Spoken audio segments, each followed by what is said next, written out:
Good morning, everybody. Hello and welcome back to the Funky Bunch at Sunday Brunch Podcast. How are you all doing today? We've got a brand new topic for us to start today because we finally finished the RPG category. That took us very long. So we're going to start something that I think a few people here might be a bit more interested in, which would be the simulation subgenre. So first I'll give you the very, very, very terse definition of what a simulation video game is, and then I'll go over the major subgenres within the simulation, and then we'll dive into, what a simulation video game is, and then each of those. So, a simulation video games is a diverse super category of games, generally designed to closely simulate aspects of a real or fictional reality. That basically sums it all up. It's just, there's all these games like Grass Simulator, The Sims, Farm Simulator, all those types of games where it's just like your job is to, Grass Simulator is not a good simulation game. But it's called a simulator. But so one of the major categories of the simulation video games is construction and management simulation. Construction and management simulation, or CMS, are a type of simulation game which tasks players to build, expand, or manage financial communities or projects with limited resources. In city-building games, the player acts as an overall planner or leader to meet the needs and wants of game characters by initiating structures for food, shelter, health, spiritual care, economic growth, etc. Success is achieved when the city budget makes a growing profit and citizens experience an upgraded lifestyle in housing, health, and goods. While military development is often included, the emphasis is on economic strength. Perhaps the best known game of this type is Simcity, which is still popular and has had great influence on later city building games. Actually, I have Simcity for my SNES over there. I never really understood it, so I don't play it. SimCity, however, also belongs to the God Games genre, since it gives the player godlike abilities in manipulating the world. Caesar was a long-running Caesar series in this genre, with the original game spawning 3 sequels. Business simulation games generally attempt to simulate an economy or business, with the player controlling the economy of the game. A government simulation game, or political game, involves the simulation of the policies, government, or politics of a country, but typically excludes warfare. Recently, these types of games have gained the moniker serious game. I think simulation games are interesting as a whole, but they're not always for me. And hold on a quick second.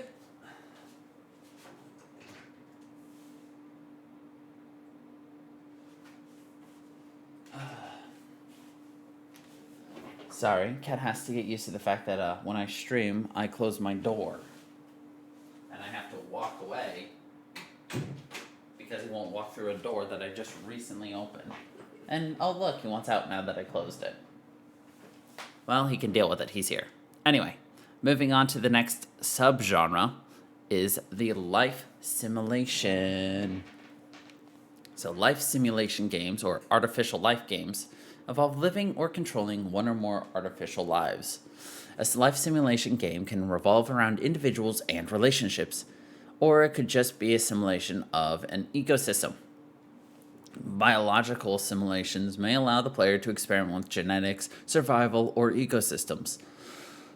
often in the form of an educational package. An early example is Sim Life, while relatively recent ones are Jurassic Park Operation Genesis and Spore. Spore is interesting if you're a very creative individual. I, unfortunately, am not a creative individual, so I cannot create absolute monstrosities.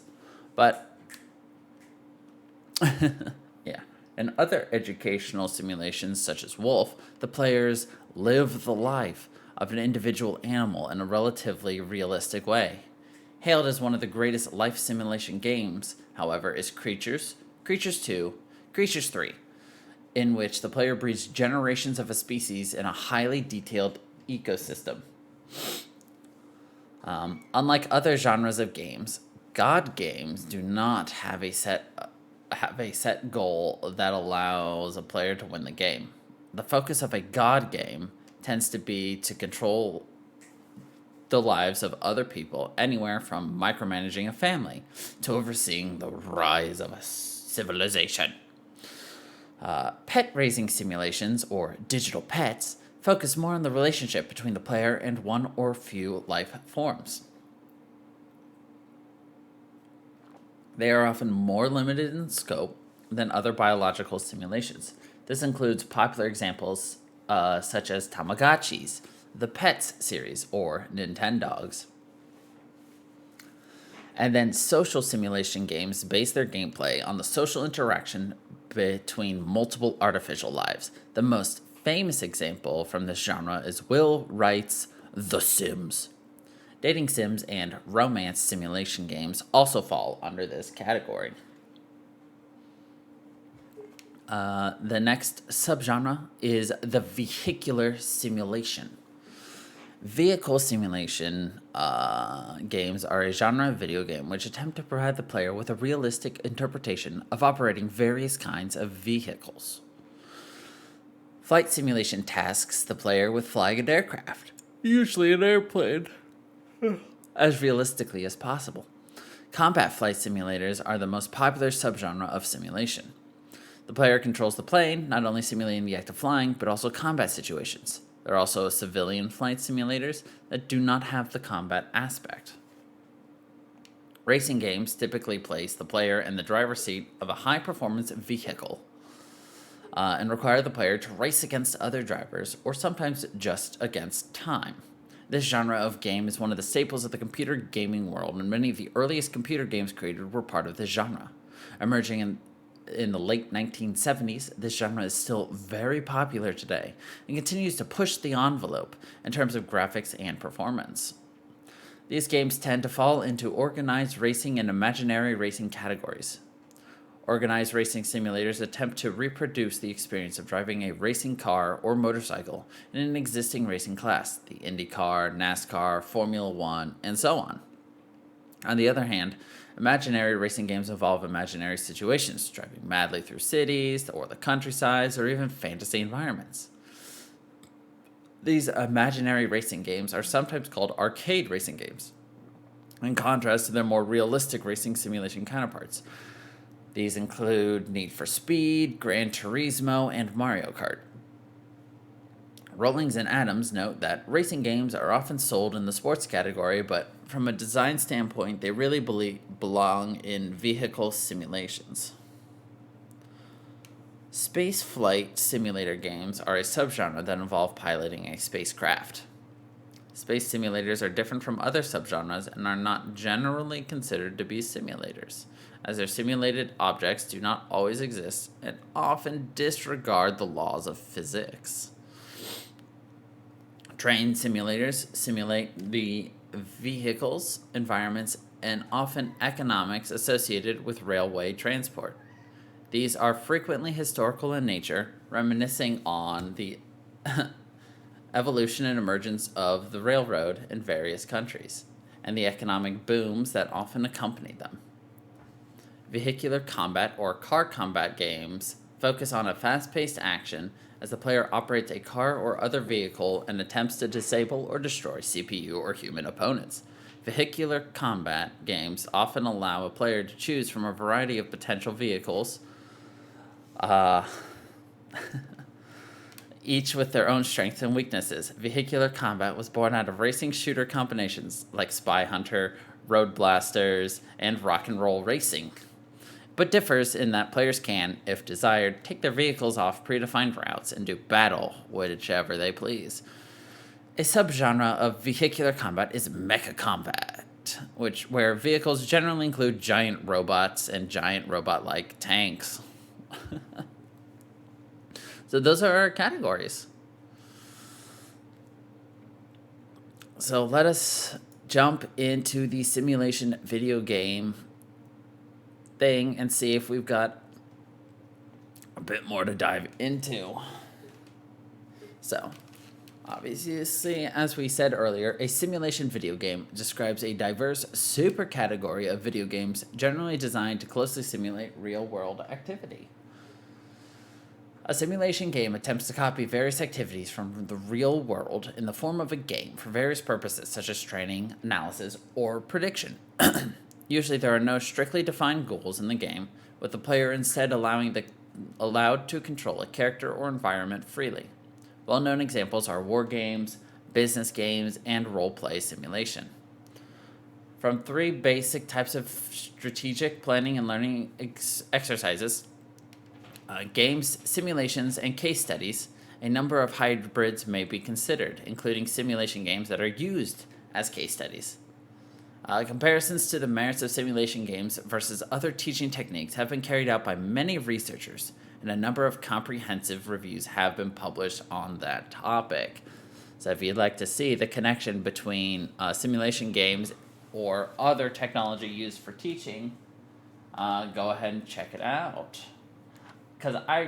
Would you consider a simulation game to be one of those educational games where you're learning how to do math, and you're playing the game, and then all of a sudden it's just like, all right, you are now on a mountain, you must avoid these falling rocks. The only way to avoid the falling rocks is to solve these math equations. Fun fact, that was a game I never beat as a kid because it was a math grade above me, and then I don't even know where it is anymore. But I would love to beat it if I could find it. I'd just like to see the end of that game. That's all I want. Let me see the end. But anyway, so the history. In the mid-1980s, Codemasters and the Oliver Twins released a number of games with simulator in the title, including BMX Simulator, 1986, Grand Prix Simulator, 1986, and Pro Boxing Simulator, 1988. Richard and David Darling of Codemasters were inspired by Concertmaster's best-selling games, which were based on real sports, such as football and BMX racing, which had a pre-existing popularity. In a parody of the established simulator Click, Your Sinclair released a game titled Advanced Lawnmower Simulator in 1988.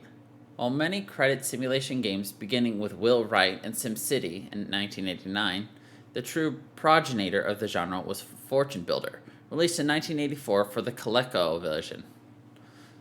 Games such as Sim Life and Sim Earth were subsequently created and are capable of teaching players the basics of genetics and the global ecosystems.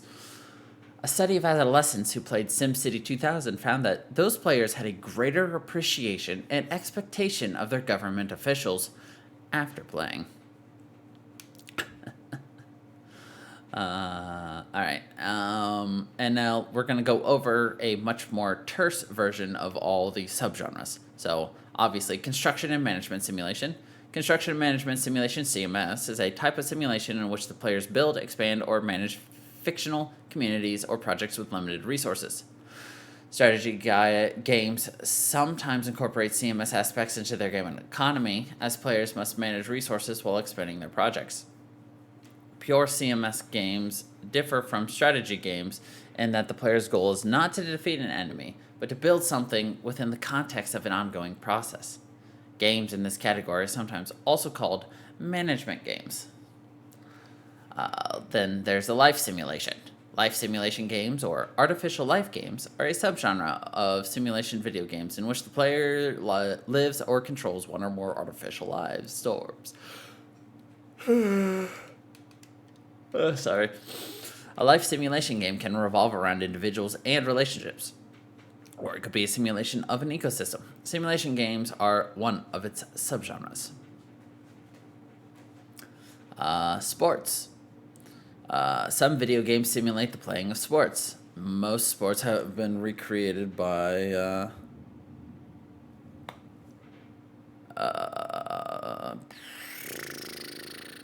video games, including team sports, athletics, and extreme sports.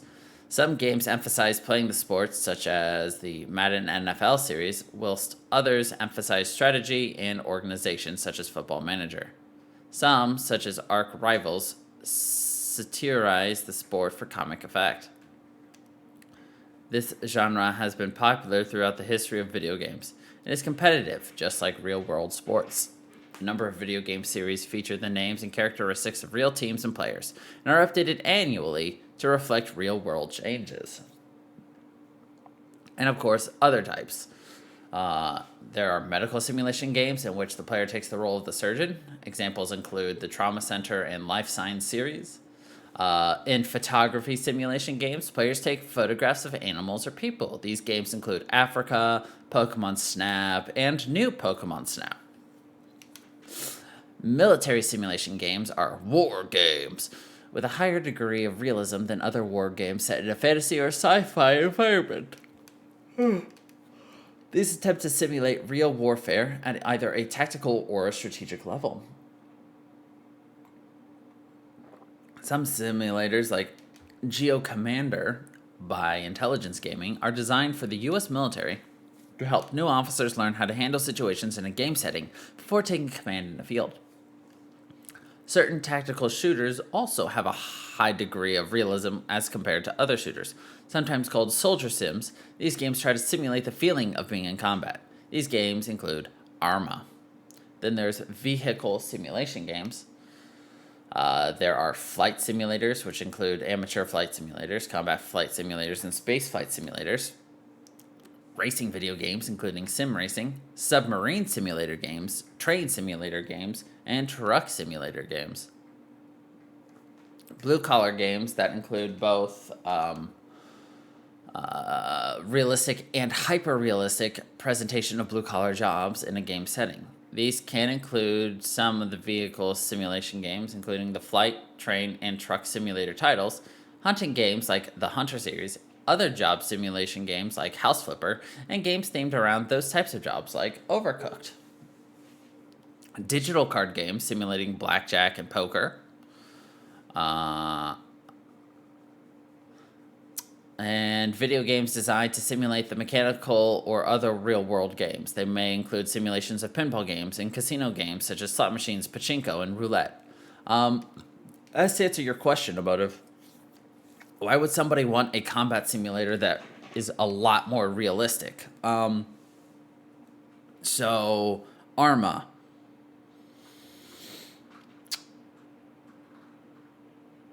Arma is one of the huge things that helped really establish H1Z1 and really brought about a huge surge of popularity in the Battle Royale sim, because Arma 3 actually had a mod for that. But it's more of people disliked Arma, or people dislike regular games because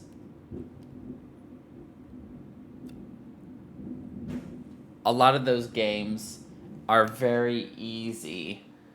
A lot of those shooters, you get shot 7 times and you might take mortal damage. Whereas in Arma, you get hit like twice and you're dead. It's one of those, people want a challenge. And until they get that challenge, right, I don't find it appealing either, personally. Exactly, to each their own. Let people enjoy the games that they want to enjoy. And that's how I feel about a lot of things. Like, I'm not into so many of these games. I'm not into racing games as much. I mean, I'll play Mario Kart. I'm good at Mario Kart. But I'm not into hunting games. Though I used to play a dinosaur hunting computer game back in the day. I always died because the T-Rex was impossible to kill. You had to shoot it in its tiny-ass motherfucking eyeball. And if you didn't, it would kill you. It killed me. A lot. But, like, I'm just not into a lot of these types of things. But, yeah, to each their own. Some people very much enjoy it. Other people don't. Okay. And the last thing in just this overview is the simulation games and education. Because simulation games can make learning a matter of direct experience, they may relieve the tedium associated with more conventional modes of instruction as they demand increased participation rather than merely reading about or discussing concepts and ideas, like discrimination, culture, stratification, and norms. Students will experience them by living the experiences. Therefore, the use of simulation games may increase students' motivation and interest in learning. Simulation games can provide increased insights into how the world is seen, like the moral and intellectual idiosyncrasies of others. They may also increase the empathy for others and help develop awareness of personal and interpersonal values by allowing players to see moral and ethical implications of the choices they make. As such, they can be used to change and improve students' attitudes towards their self, the environment, and classroom environment. Many games are designed to change and develop specific skills of decision-making, problem-solving, and critical thinking, such as those involved in survey sampling, perception, and communication. So, my take on simulation games in education is I believe that that's something that I think schools should invest in more and really look into. So, being able to capture someone's attention, that's something that a lot of teachers have issues with. But the use of a video game paired up with readings and lessons would do a lot. So say you're learning, about the government, then have the students play a simulation in which, they're in charge of a local government. And, it's like, hey, you've got this much money. You need to, here's your goals that you need to do. How are you going to do it? See, just being able to see all that, if you're learning how to treat others well or how to handle depression, even like for psychology, play some games where depression is like the key focus, how to detect signs, how to handle it. There's a lot of things that video games handle significantly better than the real world.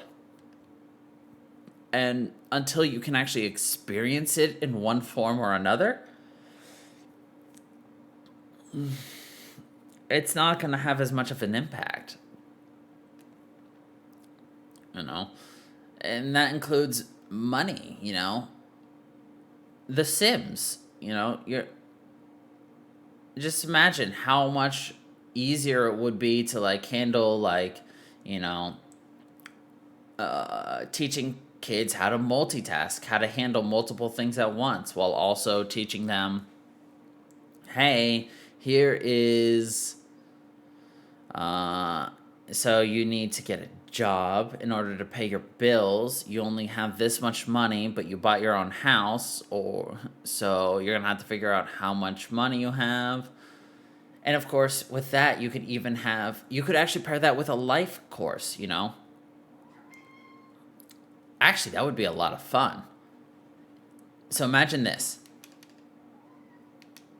You take a Sims game, and each student in the class gets their own individual Sims game, obviously. But, each student has to come up, and then they have to draw a card. That card is their starting money. Some will have more money. Some will have less money. And then they draw another card. Are they single? Do they have a spouse? Do they have kids? And then from there, what they will need to do is, then each student starts. And what they should do to really pair this with the course would be to, you know, document everything that they're doing.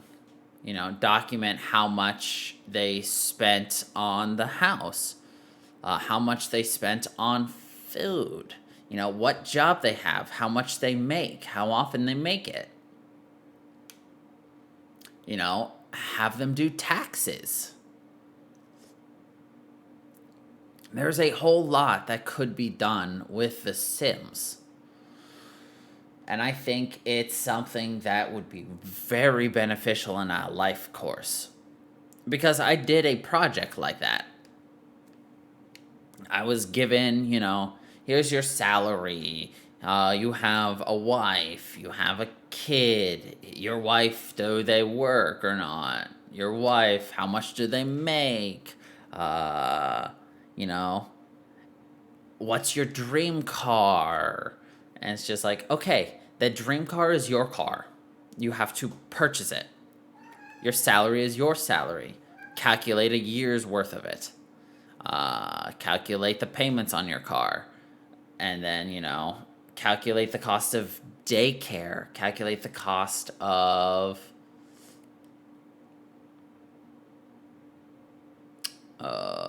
food, of the necessities. Calculate, you can't afford a car, or your spouse can't afford a car. Figure out how they're getting to work, and then at the end of the, and then you do that project, you do their taxes, and then you hand in a report of, here's how much money we had, here's how we could have done better, etc., etc. That was a project I had to do. It was fun.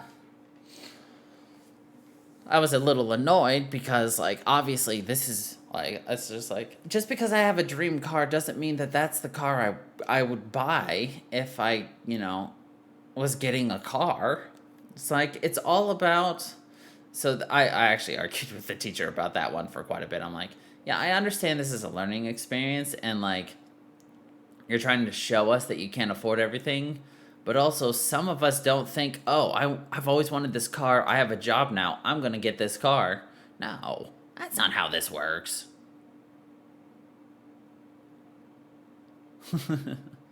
My opinion, but whatever.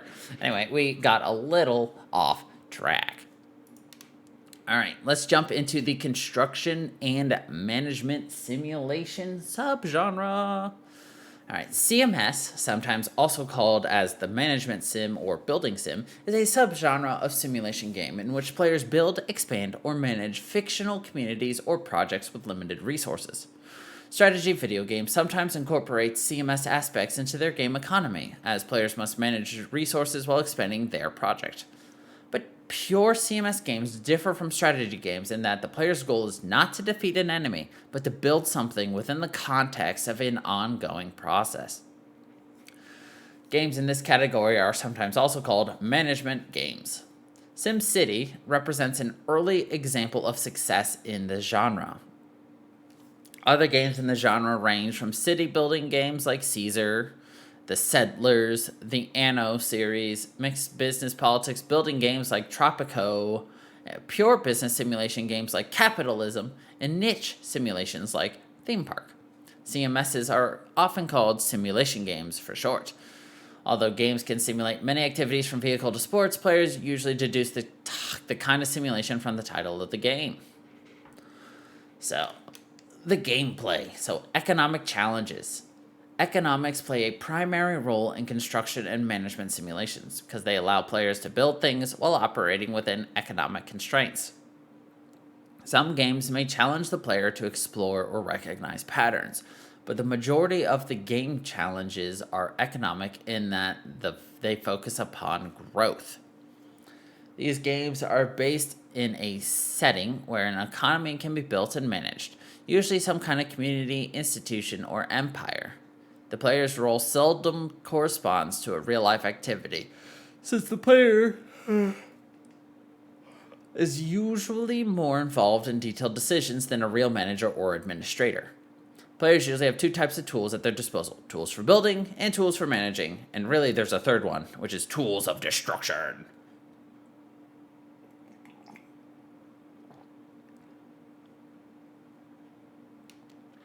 Construction mechanisms in CMSs tend to be one of two types: plan and build, where the construction is gradually completed, or purchase and place, where construction appears immediately.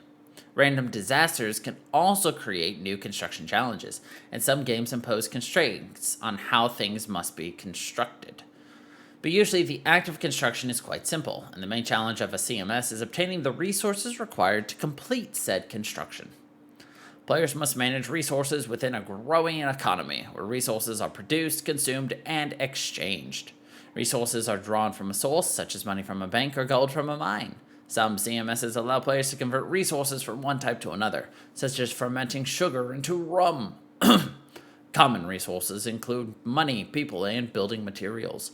Resources are utilized in one of two ways: either construction, where players build or buy things to serve some purpose, or maintenance, where players must make ongoing payments to prevent loss or decay. Sometimes demolishing a structure will cost resources, but that is often done at no cost.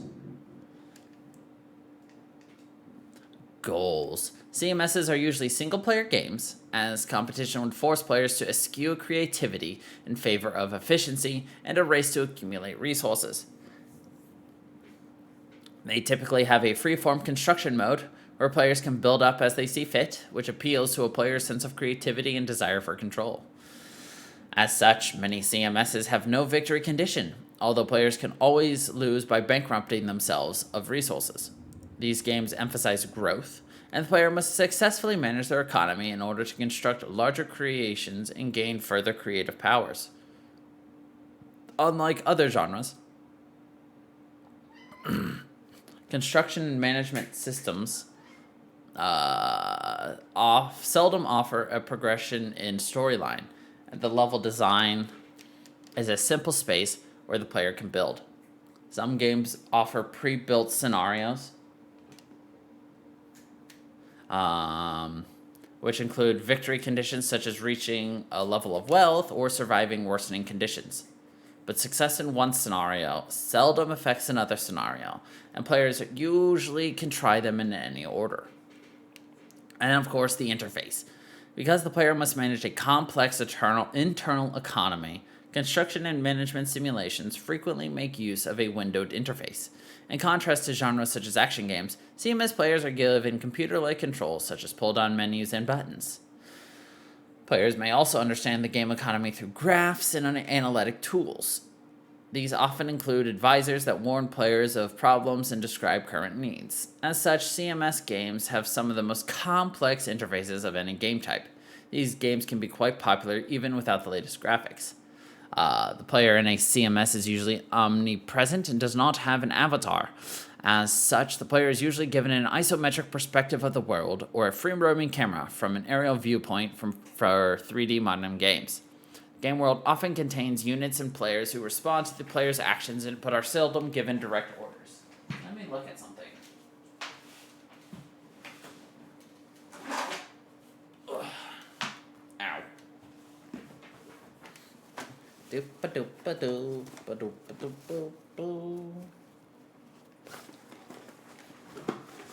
Excuse me while let's see. Look at this funky AF controller for the SNES. Chords and chords and chords, chords and chords. Do do do do do.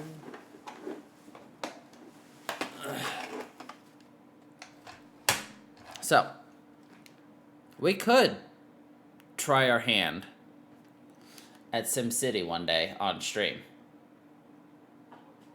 If we want.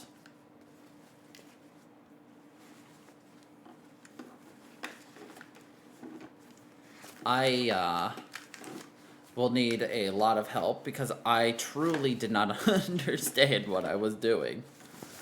But it is something I am open to attempting.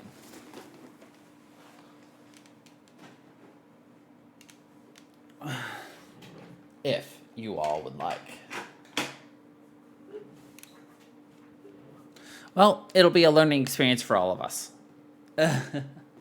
As I inevitably plunge the world into destruction and disaster. But that's for later. Alright. The history.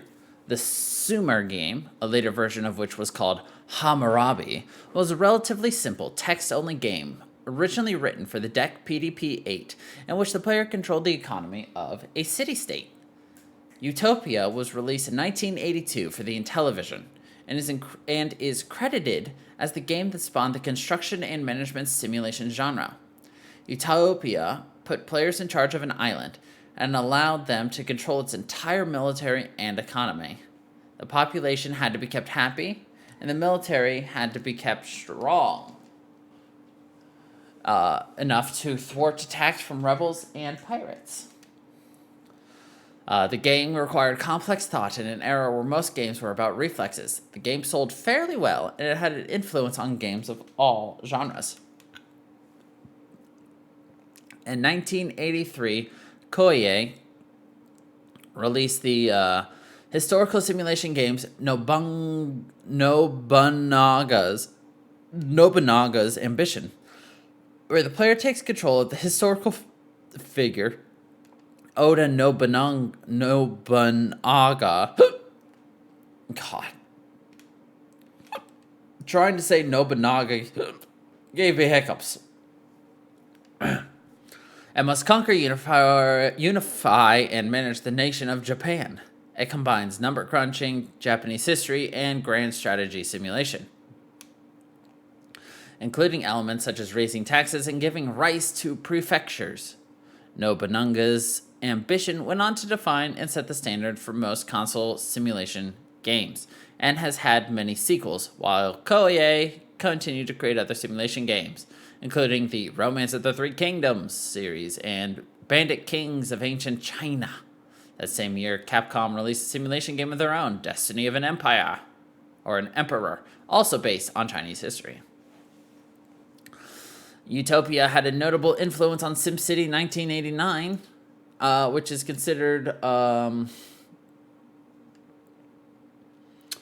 a sophisticated simulation of city planning when it was released. It appealed to a wide audience in part because it was not typically high-speed, violent game, and was notable for shunning a traditional win-or-lose game paradigm. SimCity has spawned numerous successful sequels and spin-offs, and is credited with inventing the city-building subgenre. SimCity also led to several other successful games in which the mold such as Sims Tower and Sim Farm, and launched its own designer into a position as one of the most influential people in gaming history. No, in game industry. And his name is Will Wright. Those games influenced the eventual release of the Tycoon series of games, which are also an important part of the genre. I do own... Where is it? Where are you? Tropico 4. Which I do believe is considered a... It's a simulation. I don't remember what Tropico fell under. I think it's a CMS.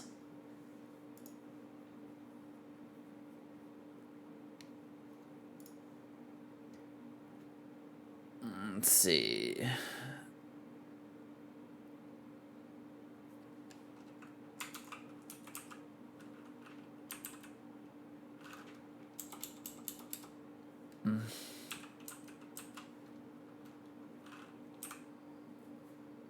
I don't know. Whatever. But I do have Tropico that we could play. Also on stream at some point. Just so we can get our hands on more of these types of games that we're talking about. Okay. Anyway. There are several super specific genres that have been developed over time under the CMS.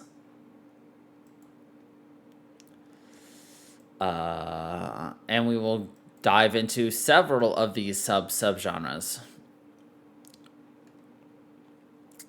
So there's the city building game, which does have an extra article about it, so we'll read into that. And this is a city building game, or a subgenre of CMS games where the players act as a city planner or leader.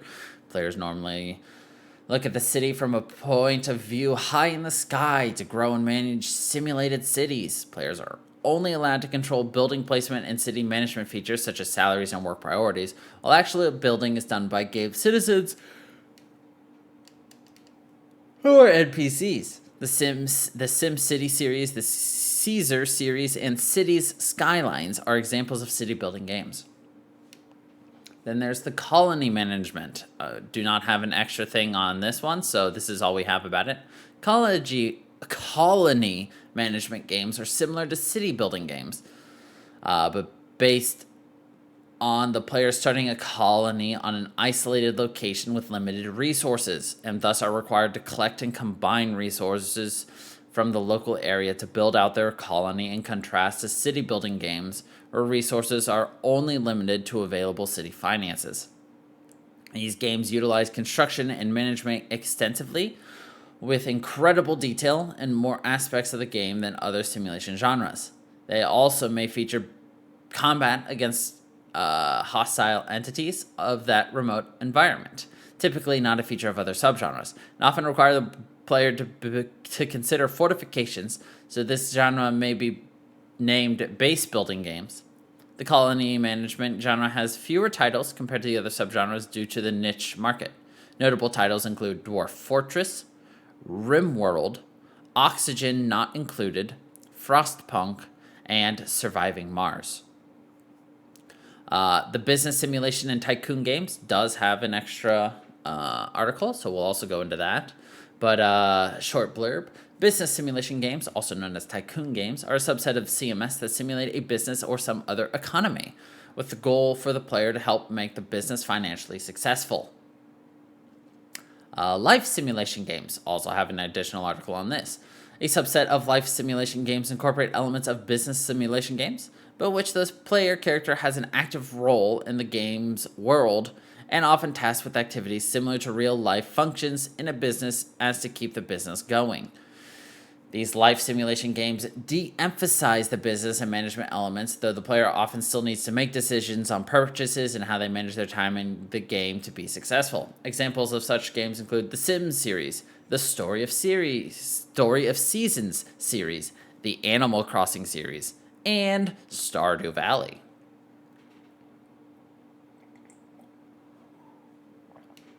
Factory simulation games. Factory simulation games typically involve the efficient conversion of resources into products through a combination of manned workforce and automated systems. Some of these are closer to business simulations, where the player is challenged to make products in a cost-effective manner by establishing production lines to compete with other virtual competitors, such as in Big Pharma and Good Company.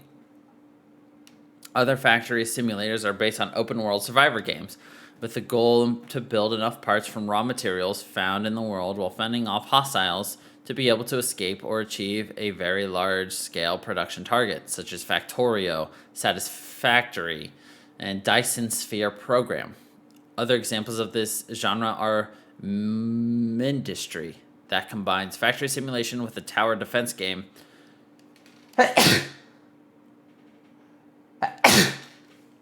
and Shapes.io, which has adopted the minimalistic art style of the .io browser games. Gosh. Government simulation games. Also, sneezing hurt my back. Government simulation games have another article. A government simulation or political simulation is a game that attempts to simulate the government and politics of all or part of a nation. These games may include geopolitical simulations involving the formation and execution of foreign policy, the creation of domestic political policies, or the simulation of political campaigns. Early examples from the Cold War era include Balance of Power, Crisis in the Kremlin, Conflict, Middle East Political Simulator. An early example of online play was Diplomacy, originally published as a board game in 1959, which was one of the first games to be played via email? Interesting. And finally, we have the sports management games, which also has an article. Sports management games have the player as the owner or team manager of a sports team and guides decisions related to training, player selection, and other facets of the team as they progress through a season, ideally guiding the team towards a championship title. In some games, the management facets are layered atop the actual sports simulation, in the case of EA's FIFA or Madden NFL series, so that players can also play within the games as one of the athletes on the field, as well as manage the team through a season. Other sports management games, such as the Football Manager series, do not give players direct control of the actual sports matches, but may allow the player, as the team manager, to influence how they are played out, or otherwise simply simulate the game's results based on the team's composition set by the player. All right, let's dive into these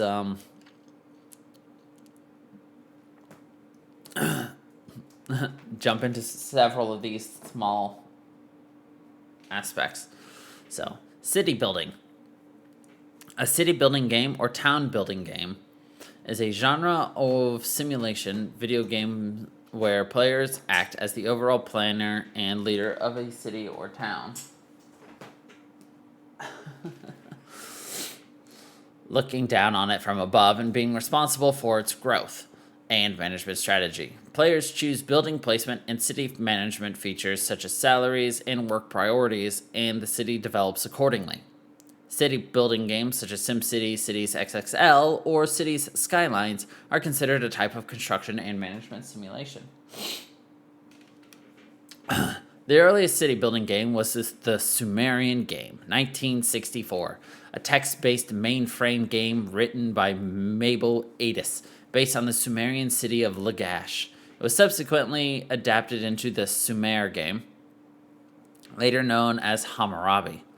The city building game genre was established in 1989 with SimCity, which established continuous building rather than set a victory condition. Players followed personal preferences in design and growth. Indicators of success were maintaining a positive budget balance and citizen satisfaction. Subsequent SimCity titles, such as SimCity 4, soon followed when high sales of the game demonstrated its popularity.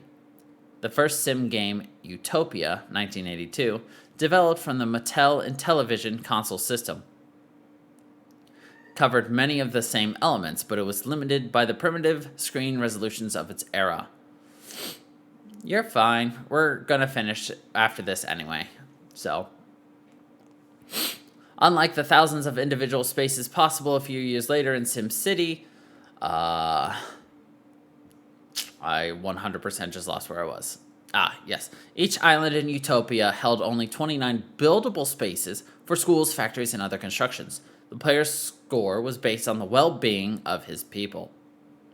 A second boost in the genre popularity came in 1993 with the release of various games, including The Settlers, which is set in medieval times and simulates a complex settlement and economic systems dynamic, revolutionary at the time. It started a series that has continued ever since. In the same year, a blockbuster game which modeled cities in ancient Rome was published, called Caesar. Subsequent titles in the city building series followed, all simulating cities in past civilizations. The PC game Stronghold also appeared in 1993 and was advertised as SimCity meets Dungeons & Dragons in 3D. Elves, humans, and dwarves each built neighborhoods with a unique architecture within the player's town. The title also had elements of real-time strategy games when enemies attack the city, and the line between city building and real-time shooter games have often blurred with this kind of hybrid title. True 3D graphics were not yet possible, so the advertised 3D was actually a clever use of 2D graphics, an isometric projection, with mathematically generated terrain and overlaid bitmaps and sprites. The Anno series started in 1998 and established a high level of detail and graphics, as well as an intense economy simulation and a distinct gameplay. SimCity 4, released in 2003, was praised as a standard setter among city builders and keeps being widely regarded as one of the best games of the genre, despite its complexity and steep learning curve. Subsequent games in the series attempted to remedy this, such as SimCity Societies, which did not further deepen the gameplay along the lines of city simulation, but incorporates different gameplay elements such as social management. The changes to the formula polarized critics and its fan base alike. The reboot, SimCity, attempted to bring the franchise back to its roots, but was panned by critics and traditional fans for its forced online requirements, bugs in its simulation, missing promised features, and restrictions on city size. The waning dominance of the SimCity franchise in the genre has caused several other companies to release similarly themed games like City XL. The game Cities Skylines, published in 2015, is widely regarded as the best city building sim to date and was very successful with the audience of the genre. Starting with Anno 2070 in 2011, continued by Anno 2205 in 2015, and emphasized by Surviving Mars and Frostpunk in 2018, futurist settings became again widely popular with the audience of the genre. With the rise of social gaming, mobile gaming, freemium, and micropayment models in 2010, there has been a surge of casual city-building games with different mechanisms like time-based produce and upgrade features, including Cityville, SimCity Build It, and City Island. Despite the fact that most traditional followers of the genres do not like these games, they have gained greater commercial success around the world than most prior city-building games. Another development trend is the increased popularity for city building games by independent developers, like the 2019 Islanders or the 2020 release Townscaper, with the traditional intuition-based gameplay. Also, sandbox games, like the ever-popular Minecraft, often offer features that are alike to various city builders. So I think that's where we're going to leave off. We've still got the rest of the simulation stuff to review, but we'll hit that, or the CMS stuff to review, and then we will come back and,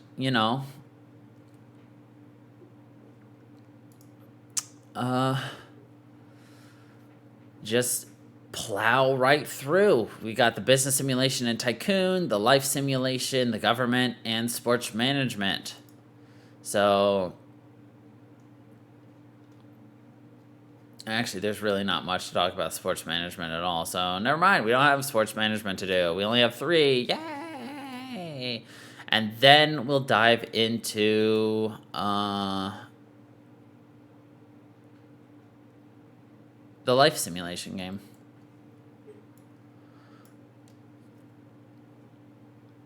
So, that's going to be for next week. But anyway, thank you everybody for dropping by to this podcast. I hope you all enjoyed.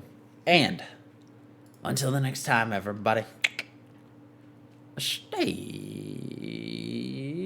funky, people.